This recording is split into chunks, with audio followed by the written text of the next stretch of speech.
Good morning students. आज मैं आप सभी को होमोफोन्स के बारे में बताऊंगा। होमोफोन्स किसे कहते हैं? जिसका समान ध्वनि उत्पन्न होता है ना।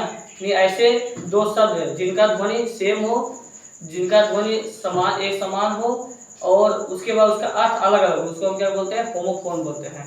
फॉर एग्जाम्पल यहाँ पर दिया है राइट राइट, यानी यहाँ पर ये राइट अलग है, ये राइट अलग है, लिखावट अलग है लेकिन दोनों को हम राइट पढ़ेंगे, दोनों में कोई ध्वनि में कोई अंतर नहीं होता, तो इसी को हम होमोफोन बोलते हैं। अब इस राइट का यूज कैसे होगा, इस राइट का क्या यूज होगा? यहाँ पर राइट मतलब सही भी होता है और एक राइट में मतलब दाया, ठीक है। राइट में सही भी होता है और राइट में दाया। फिर इसके बाद यहाँ पर ये जो राइट है, राइट में यहाँ पर लिखना होगा लेकिन पढ़ा जाएगा सेम। अब यहाँ पर राइट यूज के यूज करेंगे, लिखेंगे I have right hand, I have right hand, ठीक है, ये इसका यूज हो गया। या फिर ये भी होता है यू आर राइट, यानी तुम सही हो, या आई हैव राइट हैंड यानी मेरे पास दाया हाथ है, ये इसको दाया हाथ बोलेंगे, ठीक है। अब ये राइट क्या है, तो यहाँ पर इसको लिखे तो I write a letter, I write a letter, इसका मतलब क्या होगा? मैं पत्र लिखता हूँ, ठीक है।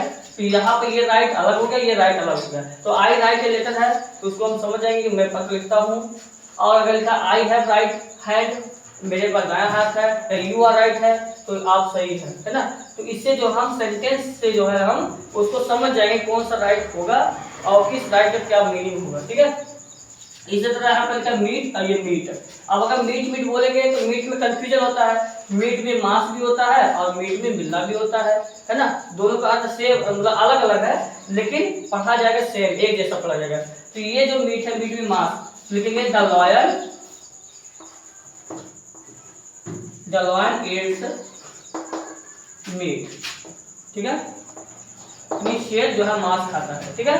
तो यहाँ पर अभी कहा जाएगा द लॉयन एट्स मीट, शेर मांस खाता है, तो यहाँ पर मीट में मिलना नहीं हो सकता है ना। ये मीट मतलब यहाँ मांस में, क्योंकि शेर और मांस से जो संपर्क है एक दूसरे का। लेकिन यहाँ पर मीट लिखा है तो यहाँ पर ऐसे लिख सकते हो I need you, I need to you, ठीक है, मैं तुमसे मिलता हूँ। यहाँ पर मीट में मांस नहीं हो सकता कभी भी। आई नीड टू यू लिखा है तो वो उसका मतलब है मैं तुमसे मिलता हूँ, और द लॉयन इट्स मीट होगा तो यानी शेर मांस खाता है।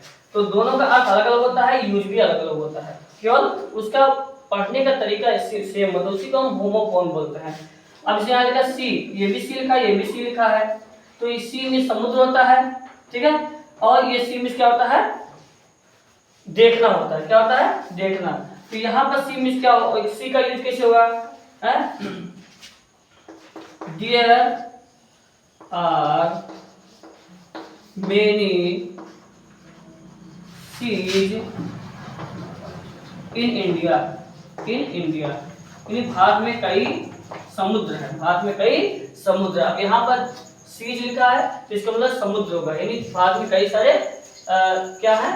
समुद्र। और यहाँ पर लिखा है सी, तो आई सी यू, आई सी यू यानी मैं तुम्हें देखता हूँ। क्या होगा? आई सी यू यानी मैं तुम्हें देखता हूँ। यहाँ पे कहा जाएगा सी यू अगेन टुमारो, यानी कल फिर मिलेंगे, है ना।